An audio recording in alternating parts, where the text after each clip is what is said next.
La antigua Roma, una de las grandes superpotencias de la historia, cuyo influyente legado sigue marcando nuestras vidas. Durante cerca de un milenio, los romanos dominaron el mundo conocido. Su extraordinario imperio presagió una era de prosperidad y estabilidad sin precedentes. Pero también se impuso a través de la violencia y la opresión. El ascenso de Roma a la gloria no fue inevitable. Su épica historia a menudo se decidió en momentos críticos muy determinados. A lo largo de esta serie voy a explorar 8 días clave que, en mi opinión, ayudan a explicar el éxito extraordinario de Roma. Para comprender el significado absoluto de estos 8 días, voy a recorrer todo el mundo romano. Tengo la increíble suerte de poder acceder a este yacimiento arqueológico para estudiar sus asombrosos hallazgos. Cuando excaváis algo como esto, ¿qué pensáis de los romanos que vivieron aquí en aquella época? Creemos que cometieron un genocidio. E investigar las complejidades de lo que era ser romano.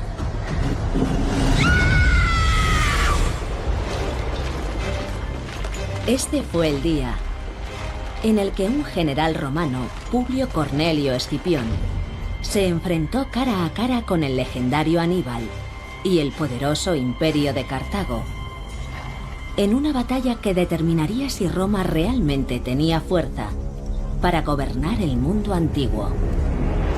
¡Adelante! 8 días que marcaron la historia de Roma, la última batalla de Aníbal.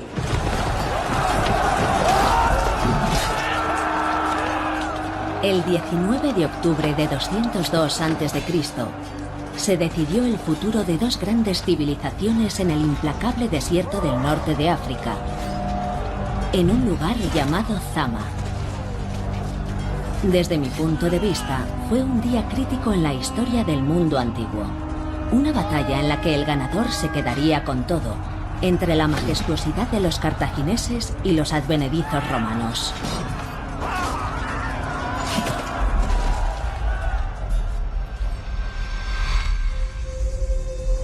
Now, 500 años antes de aquella titánica batalla, Roma era prácticamente como cualquier otro asentamiento mediterráneo. En su caso, un puñado de viviendas de madera a orillas del río Tíber protegidas por las montañas circundantes. Pero el ADN de Roma parecía tener algo especial, algo que la conduciría a la cima.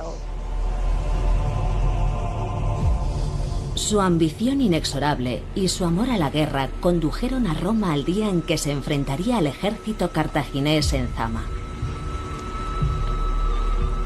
Los romanos pensaban que su cultura guerrera era un derecho desde el mismo nacimiento de su ciudad. Los fundadores de Roma, Rómulo y Remo, eran para todos los buenos romanos hijos de Marte, dios de la guerra. Se decía que el hecho de que Rómulo asesinara cruelmente a su hermano para gobernar solo marcó desde el primer día el carácter de Roma, resuelto, sangriento y despiadado. Incluso para los estándares de la antigüedad, los romanos amaban la violencia, la agresividad y la ambición. Parece que aquel pequeño estado tenía la ruda e inexorable determinación de dejar su huella en el mundo.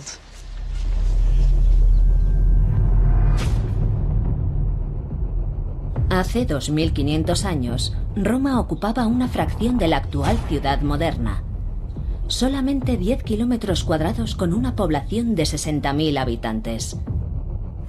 Roma, sin embargo, se encontraba en un lugar privilegiado. El río Tíber permitía acceder a las posibilidades de un mundo más amplio. La ciudad se gobernaba como una república, una res pública, donde las personas se reunían para desempeñar actividades de carácter público. Era una filosofía política muy inteligente, que aseguraba a cada romano que el Estado velaba por sus intereses y que estaban juntos en aquel empeño. Por lo tanto, todos los ciudadanos romanos tenían interés personal en garantizar que Roma no solo sobrevivía, sino que prosperaba. En el siglo VI a.C., Roma se abrió paso hacia el centro de Italia, la tierra de Latium, en la que el latín era la lengua común.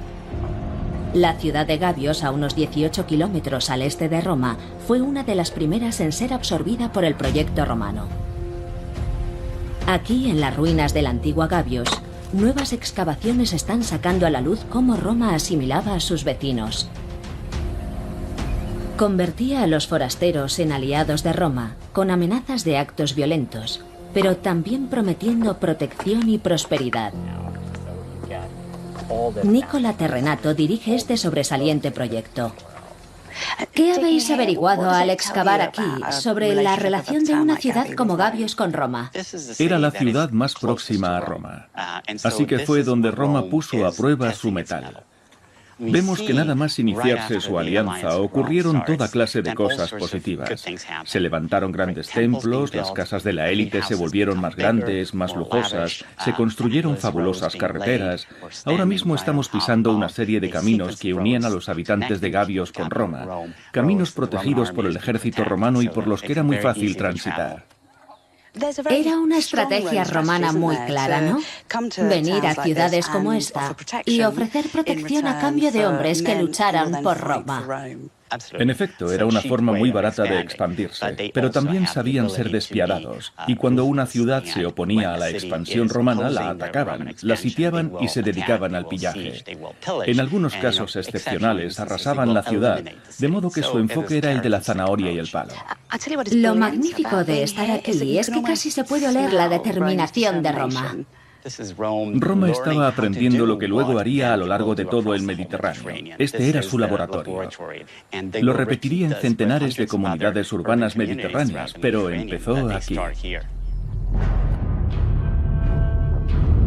250 años después de apropiarse de Gabios, la mayor parte de Italia se encontraba bajo el control de Roma.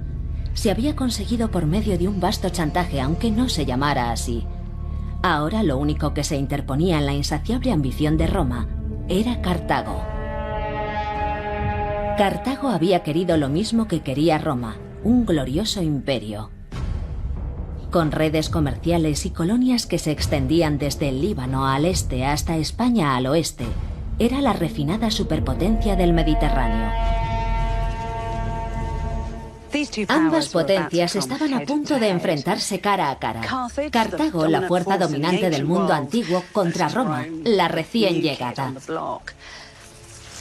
Las llanuras de Europa y el norte de África se convertirían en gigantescos campos de batalla en los que surgiría un hombre para frenar la desmedida ambición de Roma. Se llamaba Aníbal Barca. Era un legendario general cartaginés y amenazaba con convertirse en el archienemigo de Roma. En 218 a.C., Aníbal emprendió la maniobra militar más famosa y atrevida de la historia.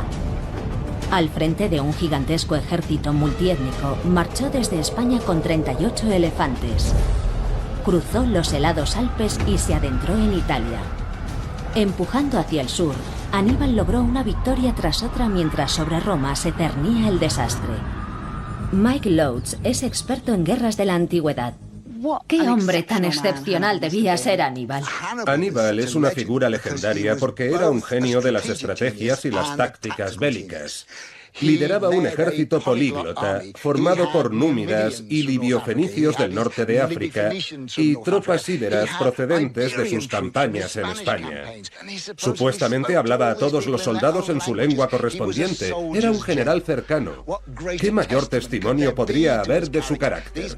Los hombres lo seguían voluntariamente en aquella gran y peligrosa aventura.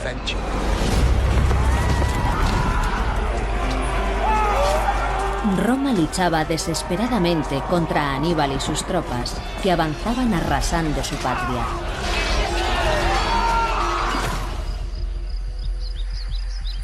Por fin, en agosto del año 216 a.C., en Cannas, al sur de Italia, Roma armó un enorme ejército. Las mayores tropas jamás congregadas en un campo de batalla. Estaban formadas por 80.000 soldados, el doble que el ejército de Aníbal, de modo que los generales romanos confiaban en su victoria. Pero lo que pasó después sería conocido como uno de los momentos más oscuros de Roma.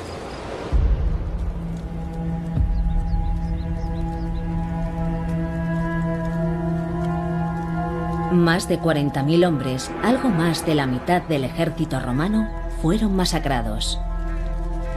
La victoria de Aníbal en Cannas es una de las hazañas militares más memorables de todos los tiempos. Un espectáculo digno de verse, general.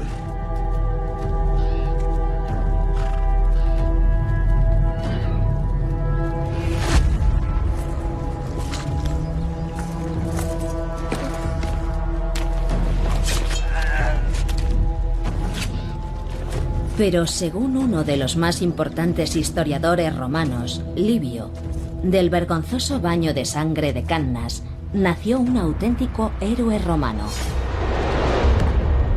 Publio Cornelio Escipión.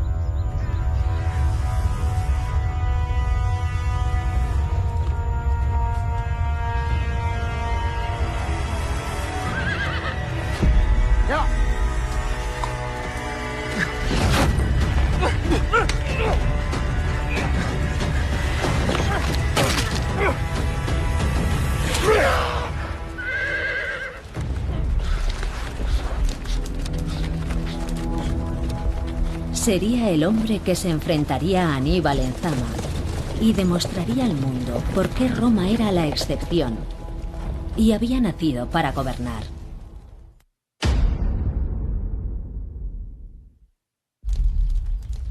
En el año 216 a.C., inmediatamente después de la aplastante derrota de Roma a manos de Aníbal, el historiador romano Livio dejó constancia de que Escipión, un joven oficial del ejército, huyó con otro soldado del territorio enemigo.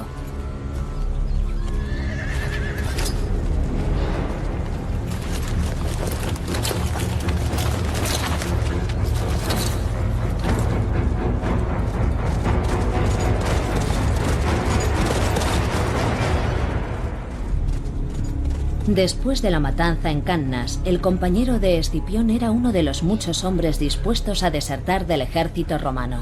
Estoy harto de esconderme en zanjas. Me voy a la costa. ¿Vienes conmigo?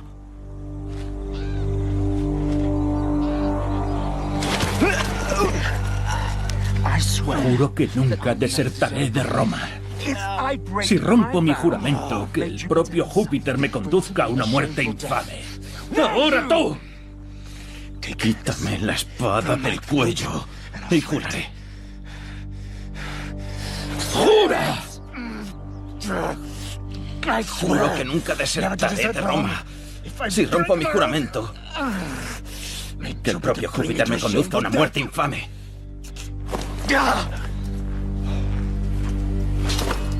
Que Escipión se negara a abandonar a Roma en aquel momento crítico. A Roma se va por aquí. Se convertiría en parte de la cultura popular de Roma.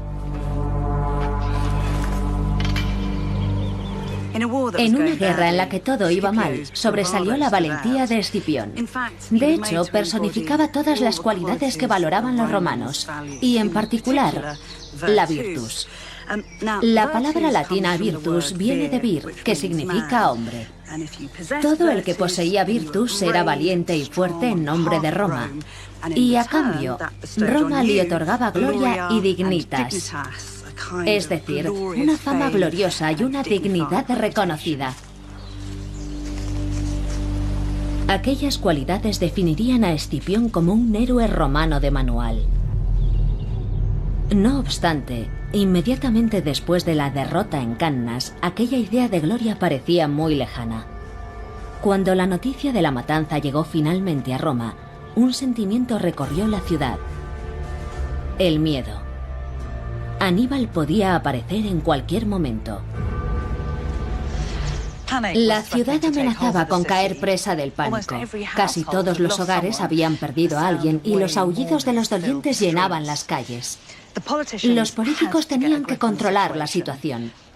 En la época de Cannas, el Senado romano, a cargo de la administración de la ciudad, convocó una reunión de emergencia en un edificio que ahora está enterrado bajo esa iglesia. Sin saber qué hacer, el Senado buscó la orientación de una figura pública perteneciente a una de las familias romanas más distinguidas. Quinto Fabio Máximo, un veterano hombre de estado y condecorado general, desaconsejó luchar contra Aníbal en Cannas. Senador. Y asumió el gobierno de la ciudad. Una de las primeras actuaciones de Fabio Máximo fue prohibir a las plañideras en las calles en un afán por recuperar la calma. Es más, se prohibieron los llantos, pero eso no bastó. El historiador romano Livio nos cuenta qué pasó después. Fue una extraordinaria y para nosotros espantosa medida.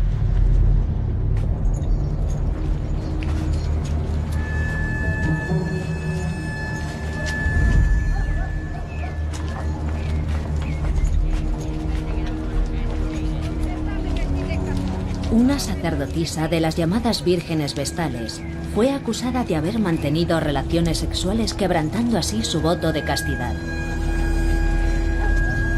Fabio Máximo alegó que había enfurecido a los dioses y ellos habían castigado a Roma con la devastadora derrota de Cannas.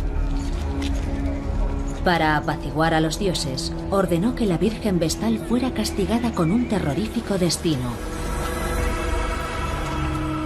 el sacrificio humano.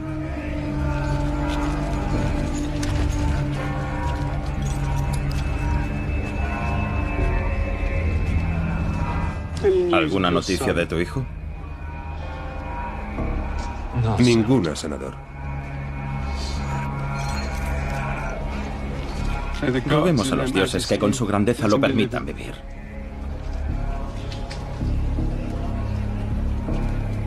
¿Realmente es necesario este espectáculo?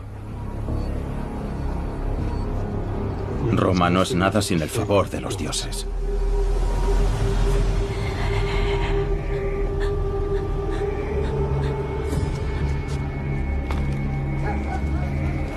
Si esta buscona y otras como ella no hubieran profanado su oficio,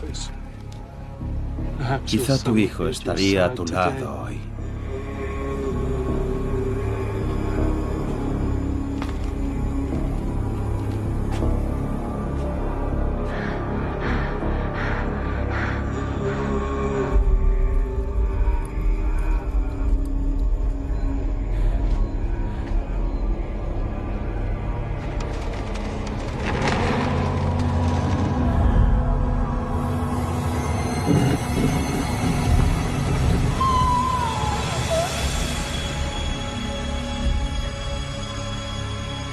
Fue un asesinato ritual llevado a cabo por el pueblo desesperado por superar el trauma de su derrota. Al pensar en los romanos, no debemos imaginarnos hombres y mujeres como nosotros vestidos con togas. Su sociedad se comportaba a menudo de forma muy primitiva y profundamente supersticiosa. Estaba rodeada de dioses, diosas, semidioses y espíritus. Mostraban un extraordinario refinamiento y en algunas ocasiones un salvajismo escalofriante. La sociedad romana era además dolorosamente machista. Las niñas eran casadas a partir de los 10 años y se representaban míticas violaciones como parte de sus ritos matrimoniales. Los romanos confiaban en que enterrar a una mujer viva ayudaría a purificar Roma y a restaurar su confianza y vigor. Alexander Evers es experto en la cultura de la antigua Roma. Cannas fue un duro golpe psicológico para la mentalidad romana. Estaba claro que su relación con los dioses en aquel entonces había sido perturbada, de modo que los romanos necesitaron una cabeza de turco. Es absolutamente terrorífico. Aunque a nosotros nos puede parecer macabro enterrar a una persona viva, tenía sentido para los romanos. Unía a la gente, la animaba a hacer piña frente a una causa común: la guerra contra Aníbal. Los romanos redescubrieron su incansable ímpetu.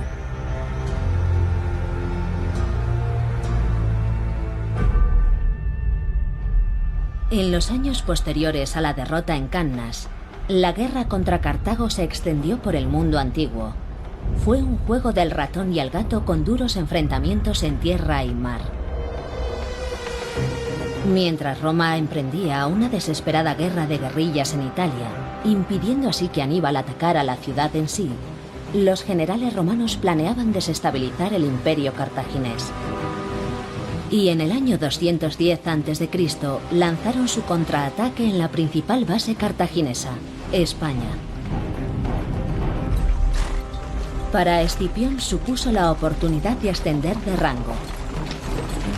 Era un hombre singular, lo bastante valiente como para asumir una tarea que la mayoría consideraba una condena a muerte: encabezar las tropas romanas aquí, en España.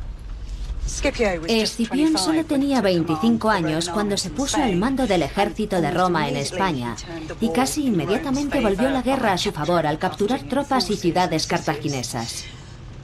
Pero lo hizo con una combinación de astucia y pura crueldad que se convertiría en el sello de las ofensivas romanas. Esto es Iliturgis, Andalucía, ciudad atacada por Escipión en 206 a.C. Aquí se han hecho algunos hallazgos notables que están transformando nuestra forma de entender cómo los romanos se hicieron con el control de manos de los cartagineses. Un grupo de arqueólogos españoles dirigidos por Juan Pedro Bellón acaba de descubrir nuevas y fascinantes pruebas que relacionan directamente a Escipión con el asesinato en masa de la población civil de Iliturgis. Esta es la típica ciudad íbera. En esta zona se encontraban las casas de la ciudad. ¿Habéis encontrado pruebas del conflicto? Sí, desde luego hemos encontrado muchas pruebas. Vaya. Si me acompañas te las enseño. Iliturgis fue en otro tiempo una ciudad próspera, pero sus habitantes cometieron el error de ponerse de parte de los cartagineses durante la guerra. Para Escipión, aquella traición merecía el máximo castigo. El equipo de Juan Pedro ha descubierto muestras del salvaje ataque de los romanos. Explícame qué es lo que tienes en esta mesa. Esto, por ejemplo, es un clavo de unas cáligas romanas. ¿Clavos de calzado romano? Sí. Es verdaderamente significativo, ¿verdad? Porque el calzado con clavos era un auténtico emblema de los romanos. Sí, esta clase de piezas nos permite seguir el rastro del ejército romano. Sí. Son muy útiles para nosotros. Increíble. Esta sé que es una típica, horrible y agresiva arma romana, ¿verdad? Sí, en este caso pertenece a la artillería romana. Sí, la usaban con las ballestas, ¿no? Sí, sí. Sí. Creemos que Escipión llegó con armamento pensado para destruir la ciudad. Probablemente no debería preguntarlo, pero veo que también hay un anillo. ¿Puedo probármelo? Sí, pruébatelo. Vaya, gracias.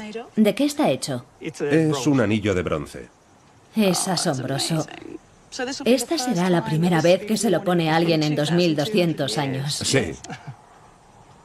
Solo es un objeto pequeño, pero nos dice mucho, ¿no?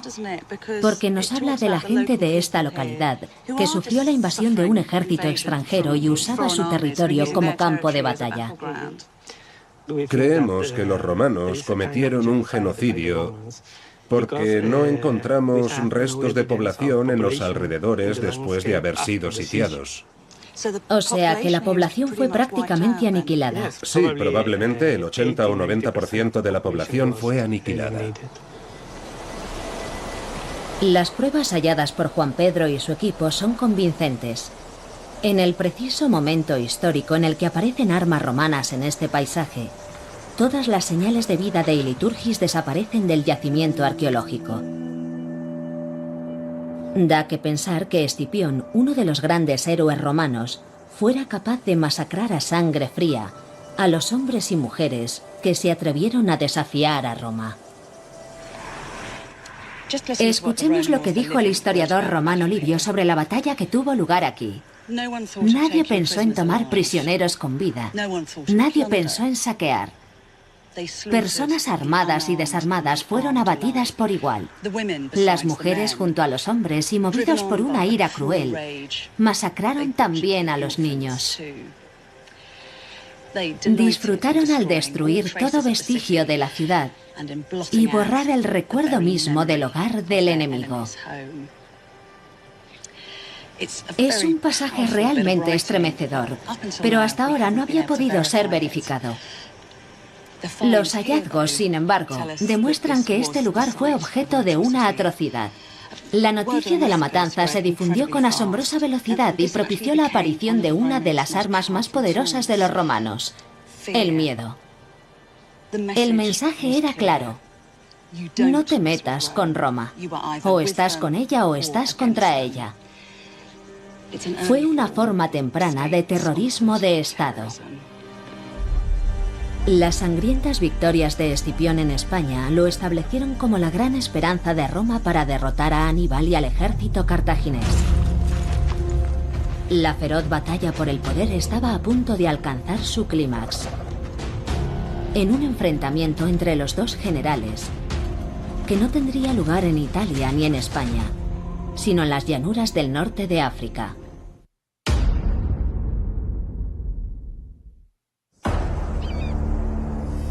...206 a.C.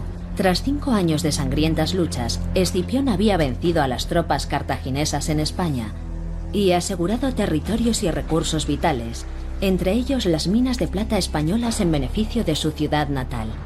Escipión regresó a Roma convertido en un héroe decidido a ganar la guerra contra Aníbal, quien 12 años después de haber cruzado los Alpes, seguía en libertad al sur de Italia. Los líderes romanos habían rehuido lanzar otro ataque a gran escala contra Aníbal, aterrados de repetir los errores cometidos en Cannas. Escipión, envalentonado por sus victorias en España, propuso entonces un radical y atrevido plan: sacar a Aníbal de Italia navegando con su ejército al norte de África y atacar la propia ciudad de Cartago. Primero, Escipión debía lograr la aprobación del Senado. Pero su arriesgada estrategia desafiaba todo lo que defendía el viejo senador Fabio Máximo. Tu estrategia de evitar y frenar a Aníbal nunca nos librará de él. Lo golpearé donde es más vulnerable, en su tierra. Aníbal no está en su tierra. Está aquí, en Italia. Que es donde debe estar también el ejército romano. No en África, en un viaje de vanagloria y saqueo. No tengo tiempo para esto, anciano. El Senado me ha pedido que hable contigo y hemos hablado. Ha llegado el momento de que los romanos volvamos a ser romanos. Es hora de pasar a África por el fuego y la espada.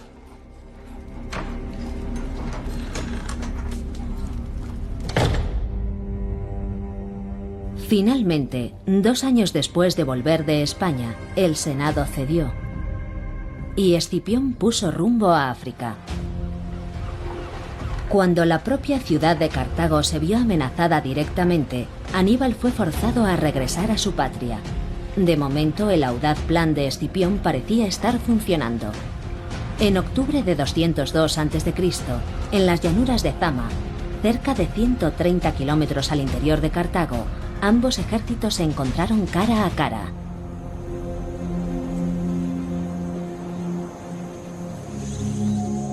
Escipión tenía a Aníbal justo donde quería.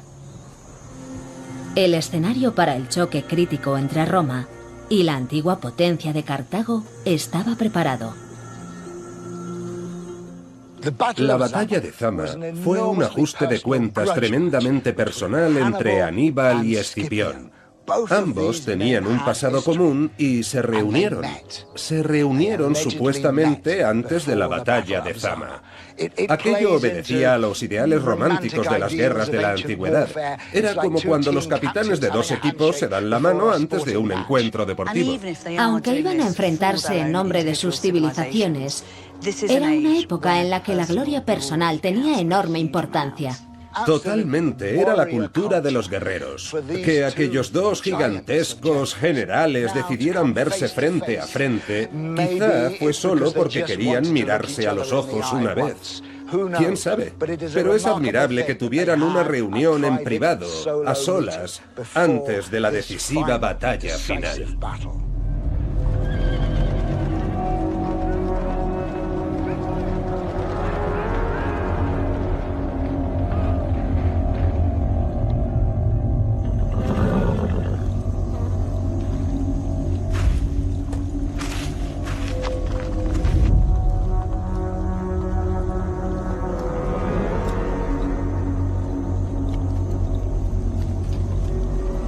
Paz cierta o esperanza de victoria incierta. Lo primero, te lo ofrezco ahora. Lo segundo estará en manos de los dioses. Estos son mis términos. Debéis poneros tú y tu patria enteramente a mi merced.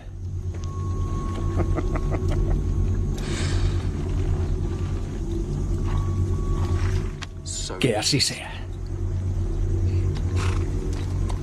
La batalla que siguió a aquel legendario encuentro consistiría en un solo día de combate para decidir si Roma tenía ingenio y voluntad para hacer realidad su mayor ambición: vencer a la potencia que había enseñado a Roma la forma de operar de un gran imperio.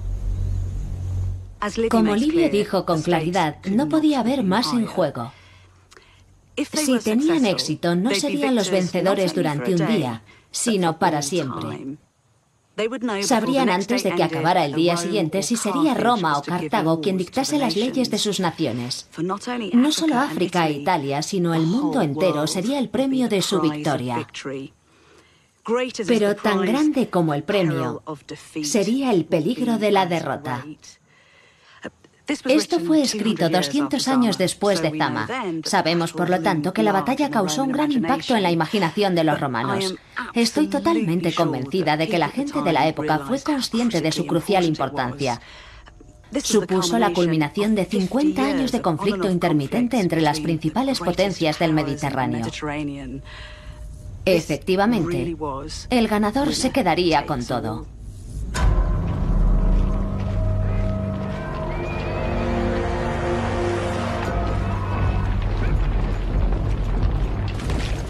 Ambos ejércitos estaban frente a frente.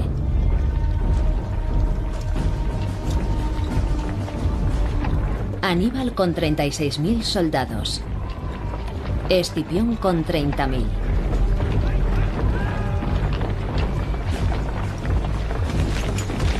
Pero Escipión tenía una ventaja gracias a una magistral maniobra política. Una de las cosas que Escipión aprendió de Aníbal fue a emplear soldados de otras nacionalidades, a emplear especialistas. Tenía a los númidas del norte de África con su caballería infinitamente superior, sus jabalinas y sus veloces y ágiles caballos, que habían sido vitales en todas las campañas de Aníbal a través de Italia durante 16 años y que ahora combatían junto a Escipión. La cuestión crítica de esta batalla es que nos recuerda que los romanos no usaban solo la fuerza bruta, sino también el cerebro, pues llevaban años ganándose a los númidas. La diplomacia es tan importante como los efectivos militares. Por supuesto, las tornas habían cambiado. Había sido el arma secreta de Aníbal y ahora era el arma secreta de Roma. Gracias al historiador Polibio conocemos el discurso que cada uno de los generales pronunció ante sus tropas. Si superáis a vuestros enemigos, ganaréis para vosotros y vuestra patria el mando indiscutible y la soberanía sobre el resto del mundo.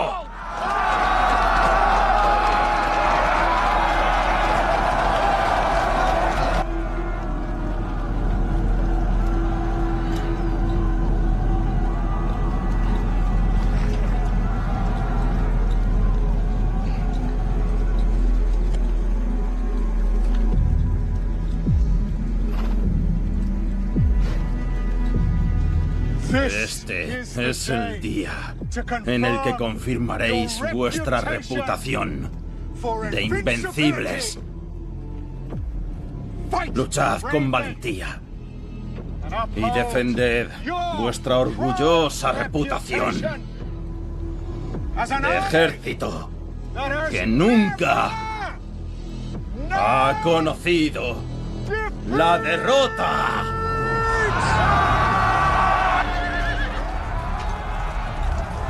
¡Adelante!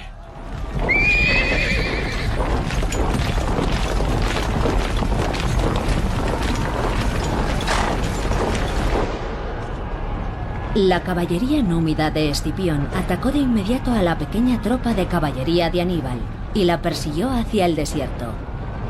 Pero al distanciarse del campo de batalla, Escipión perdió temporalmente su única ventaja. Ambos ejércitos entonces chocaron.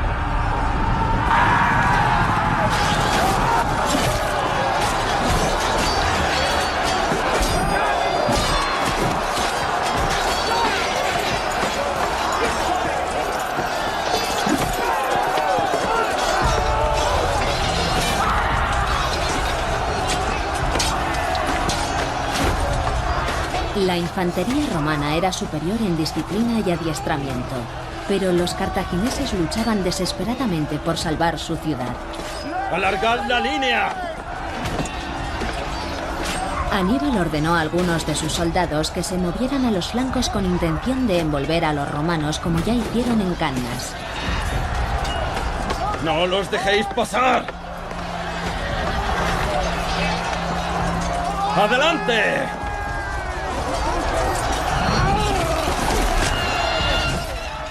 Hasta ahora el ejército de Escipión se había mantenido firme ante unas tropas más numerosas, pero de repente se vio rodeado por los cartagineses frente a la élite de Aníbal, veteranos endurecidos en la guerra a los que éste había retenido para asestar ahora el golpe mortal. La decisión que tomara Escipión en aquellos instantes decidiría el destino de dos grandes imperios.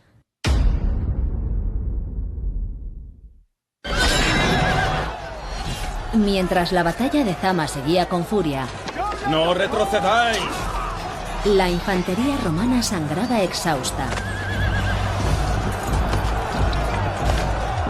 Pero Escipión se mantenía firme.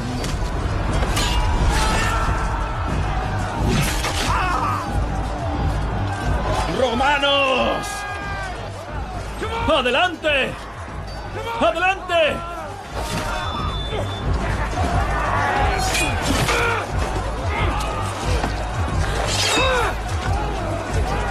¡Hacia la victoria! La caballería superior de Roma seguía desaparecida, así que Escipión envió refuerzos al centro del campo de batalla. ¡Venga, adelante! ¡En formación! ¡Vamos! Entretanto, los veteranos de Aníbal amenazaban con atravesar las líneas romanas. ¡Vamos, vamos! ¡El centro debe resistir! Nuestras mejores tropas están demasiado lejos. ¡Luchad!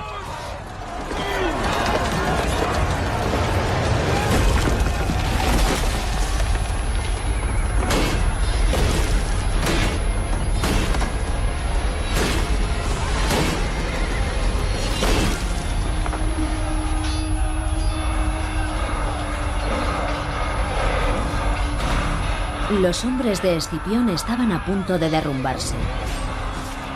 Pero la tendencia iba a cambiar.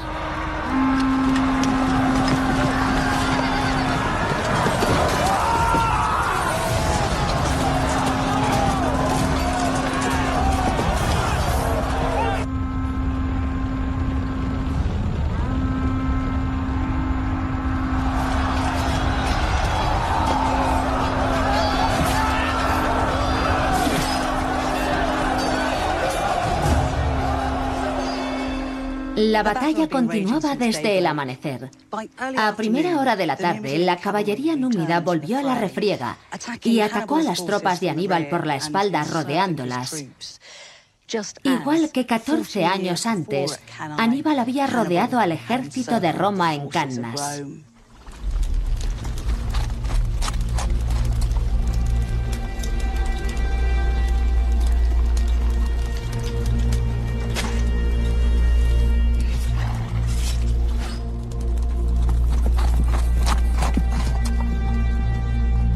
Escipión obtuvo una abrumadora victoria.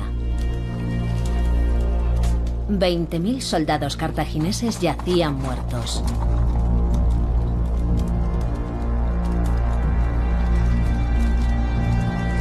El ejército de Aníbal había sido completamente aniquilado. ¡Roma! ¡Victoriosa!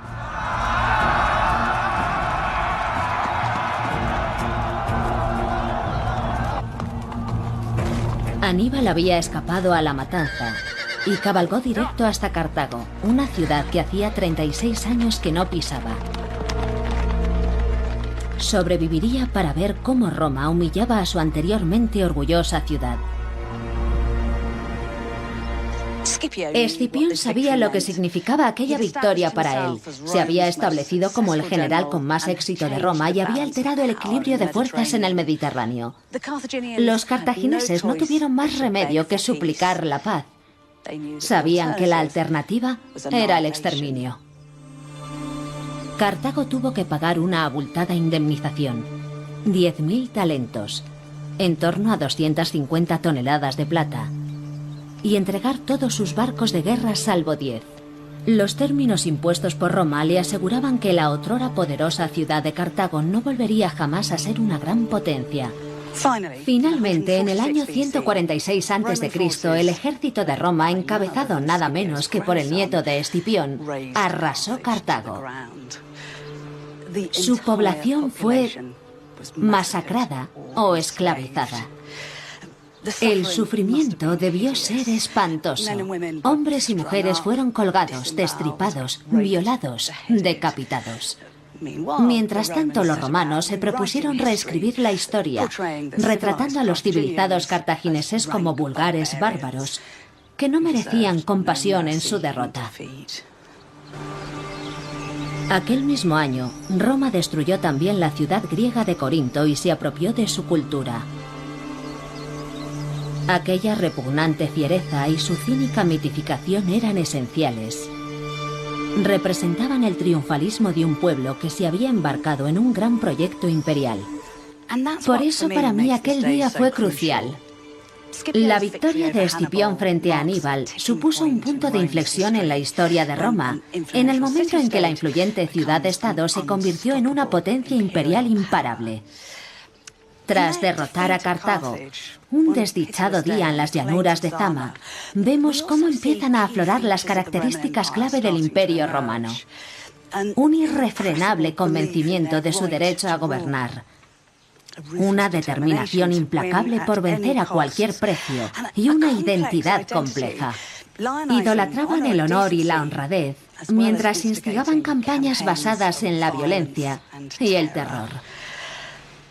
Bienvenidos al nuevo y valiente mundo romano.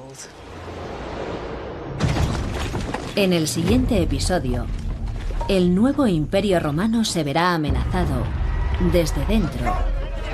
El día en que un esclavo se fugó y lideró una rebelión sangrienta